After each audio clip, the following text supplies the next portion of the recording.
मार्गदर्शनाखाली आम्ही हे ग्रंथालय सांभाळतो आणि विद्यार्थ्यांना प्रत्येक वर्गाला वेगवेगळा टाइम टेबल दिलेला आहे आणि टाइम देखील दिलेला आहे. इथे टाइम टेबल लावलेला आहे. त्या वेळेनुसार विद्यार्थी येतात, स्वतःच्या आवडीनुसार मॅडमला पुस्तक सांगतात. मग ते पुस्तक घेऊन 7 दिवसाचा कालावधी असतो त्यांना वाचण्यासाठी. वाचन पूर्ण झाल्यानंतर त्याचे अभिप्राय सारांश देखील मॅडमकडे जमा करतात आणि त्याचं प्रेझेंटेशन देखील करतो, जेणेकरून त्या पुस्तकात काय आहे ते इतर विद्यार्थ्यांना देखील कळावं. आणि तसेच आम्ही ग्रंथालयात विविध विभाग देखील केलेले आहेत, जसे की कथा कादंबऱ्यांचा आहे विभाग.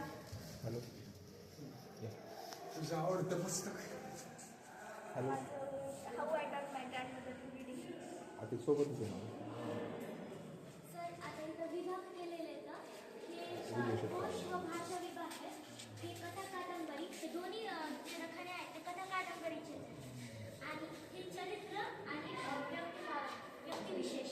आणि हे जे आहे ते सामाजिक वैशिष्ट्य यस. आणि हे जे आहे ते विज्ञान. आम्ही या ग्रंथालयामार्फत एक उपक्रम देखील चालवतो, तो म्हणजे बुक बँक. या बुक बँकमध्ये स्वतः विद्यार्थी स्वइच्छेने स्वतःचा वाढदिवस असल्यावर ग्रंथालयास पुस्तके भेट देतात आणि या बदल्यात आम्ही विद्यार्थ्यांना एके बदले 1000 म्हणजेच विद्यार्थ्यांनी ग्रंथालयास एक पुस्तक भेट दिले, त्या बदल्यात आम्ही त्यांना 1000 पुस्तके वाचण्यासाठी देतो.